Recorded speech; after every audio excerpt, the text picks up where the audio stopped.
लाल सागर, Aiden की खाड़ी, बाबल मंडेप, हिंद महासागर और अब Cape of Good Hope international shipping के ये वो रूट हैं जिन पर यमन के आतंकी संगठन हूती का आतंक इस कदर फैला हुआ है कि दुनिया की अधिकतर कंपनियां अब इन रूटों पर अपने जहाजों को भेजने से डर रही हैं।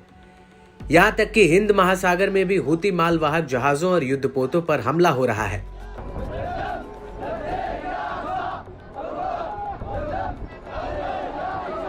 हूती ज्यादातर इजरायल से जुड़े और पश्चिमी देशों के जहाजों को निशाना बना रहा है। हूती का कहना है कि गाजा के भीतर इजरायली सेना जब तक युद्ध नहीं रोकती तब तक वो इन समुद्री रूटों से पश्चिम और इजरायल का एक जहाज तक गुजरने नहीं देगा।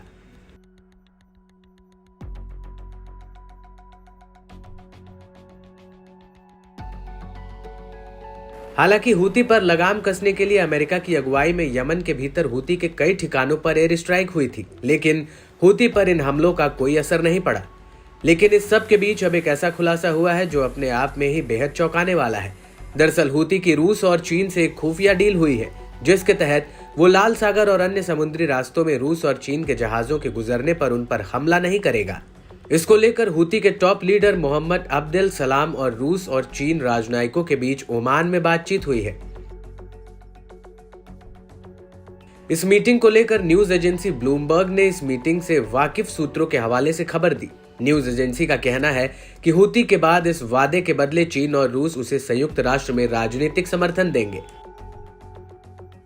हालांकि ये बात साफ नहीं हुई है कि यूएन में रूस और चीन हूती को कैसे सपोर्ट करेंगे, लेकिन ऐसा माना जा रहा है कि चीन और रूस संयुक्त राष्ट्र में हूती के खिलाफ आने वाले प्रस्तावों को रोक सकते हैं।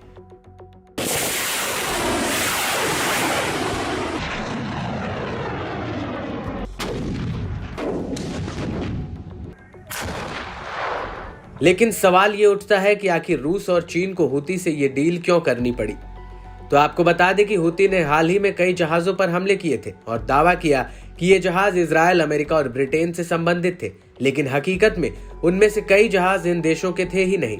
इसी वजह से रूस और चीन ने हूती से ये गारंटी मांगी है कि वो अपने जहाजों पर हमला नहीं करेगा।